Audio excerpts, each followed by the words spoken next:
Stephen Colbert recently made some jokes about veganism.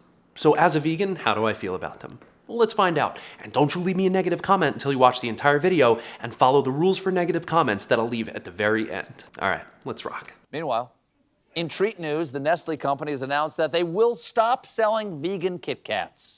Luckily, this won't affect my favorite flavor of Kit Kat, beef. All right, so first of all, this news is devastating. Not because I particularly enjoy Kit Kats, I don't really, but because it was awesome to see such a gigantic company like Nestle bring a vegan product to the market.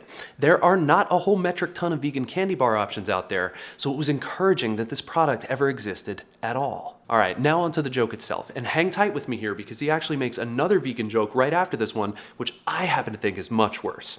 But let's address this joke first. This joke is funny because clearly there's no meat at all in Kit Kats, at least I hope not. Am I offended by this joke? Not at all. What kind of sense of humor would that be? It's a simple formula, nothing offensive towards vegans, and it's just kind of like an easy, obvious throwaway punchline. Now, if a vegan wrote this joke from their perspective, it might sound a little something like this. The Nestle company has announced that they will stop selling vegan Kit Kats. Well, I guess some people can't enjoy their chocolate unless it's filled with another species' pus, breast milk, and sadness. And then cue uproarious laughter. All right, now let's get to the bad joke. Fans of the niche candy are upset, with one even posting on Facebook, "Worst day of my life." Oh, come on, I find it hard to believe that this is worse than the day you decided to be vegan. See, that one is super cringy for so many reasons. Let's break them down. Cringe reason number one. This is like if Stephen were to say, the worst day of your life was the day that you became the most compassionate that you've ever been. It just doesn't make sense. Cringe reason number two. This is a comment that somebody makes based on blindly followed societal norms that they have been indoctrinated into, and because they've done almost zero research into animal agriculture. They don't know what's going on inside of slaughterhouses, and they think that vegans are just missing out on eating tortured animal flesh because it provides a fleeting moment of taste pleasure for them.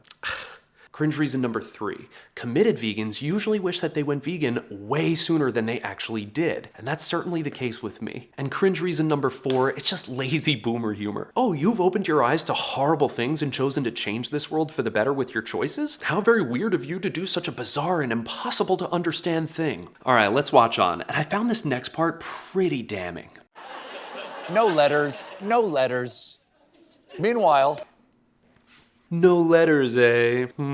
Yeah, he says no letters because he knows that he's awoken the vegan fury over something kind of stupid to say. I mean, it could also sound like he's inadvertently saying, I'm not interested in you defending justice here.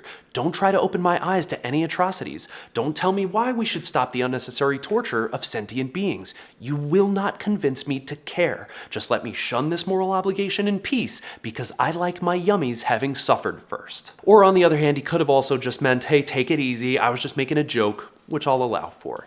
break me off a piece of that piece of beef.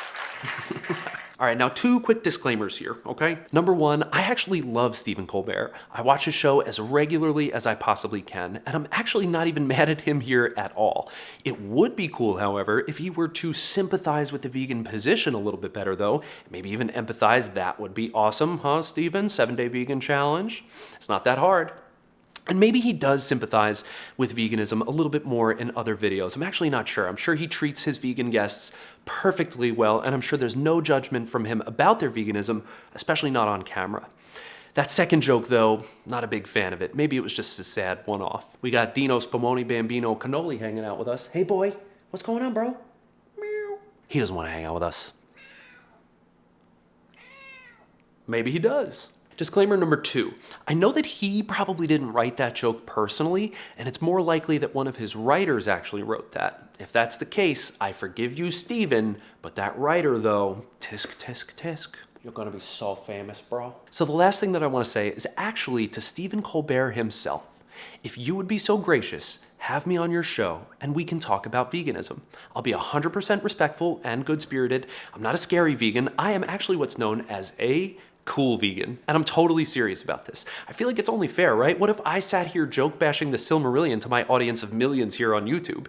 Even if I was joking about it, wouldn't you still want to come on my show and explain why I was like kinda wrong about it being a terrible piece of writing? Does that make your blood boil to even hear that? Well, that's what the vegan position feels like. It's just kind of weird that Broccoli Rob himself would be so anti-broccoli. Well, that's my request. I just want the chance to represent the vegan perspective in a fun way. And what better way to do that than on your show? And if you don't call me, call any vegan celebrity and have them on and talk about veganism. There's your out if you don't want to talk to me. Love you, love your show, and I love being vegan.